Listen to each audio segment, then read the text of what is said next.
আসসালামু আলাইকুম viewers, Sabinus কিচেনে তোমাদের স্বাগত জানাই। আজ আমি তোমাদের কাছে নিয়ে চলে এসেছি বিফ আলু ভাজার রেসিপি। আশা করছি তোমাদের খুবই ভালো লাগবে। Aha. Yes.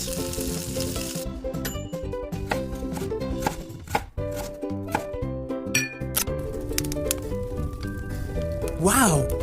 কড়াইতে একটু বেশি করে সর্ষের তেল দিয়ে ভালো করে গরম করে ছোট ছোট করে কেটে রাখা আলু আমি দিয়ে দিচ্ছি।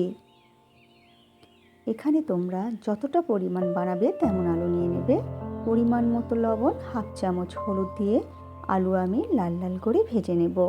এখানে এমনভাবে আমি আলু ভেজে নেব যাতে ভাজাতেই আলু সেদ্ধ হয়ে যায়। ভাজা হয়ে গেলে এরপরে আমি তেল ঝরিয়ে তুলে নেব আলু।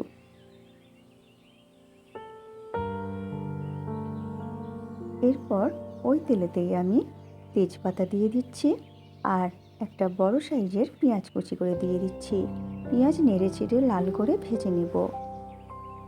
ভাজা হয়ে গেলে এর মধ্যে 500 গ্রামের মতো আমি গরুর মাংস ছোট ছোট করে টুকরো করে দিয়ে দিচ্ছি।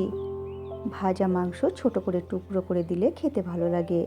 এরপর পরিমাণ মতো লবণ, 1.5 চামচ লঙ্কা গুঁড়ো, 1 চামচ হলুদ গুঁড়ো দিয়ে ভালো করে নেড়ে দেব। এরপর এর মধ্যে 2 চামচ আদা রসুন বাটা দিয়ে দিচ্ছি। দিয়ে এরপরে পানি দিয়ে দেব। দিয়ে ভালো করে নেড়ে দেব। দিয়ে আমি এবারে সেদ্ধ করে নেব মাংস। দিয়ে এবারে আমি পুরো রান্নাটা ঢাকনা খুলে করে নেব। এরপর এর মধ্যে 1 চামচ ভাজা জিরে গুঁড়ো, 2 চামচ ভাজা ধনে গুঁড়ো দিয়ে ভালো করে নেড়ে দেব। এরপরে থেকে থেকে ঘন ঘন নেড়ে নেড়ে আমি পানি শুকিয়ে নেব।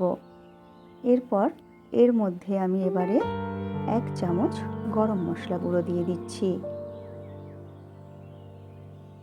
গরম মশলা গুঁড়ো দিয়ে এরপরে আমি পানি ভালো করে শুকিয়ে নেব।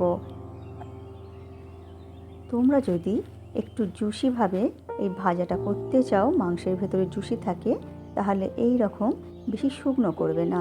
এরপর এর মধ্যে ভাজা আলু দিয়ে দেব। এরপর এই ঢাকনা খুলেই নেড়ে চেড়ে আমি ভেজে নেব।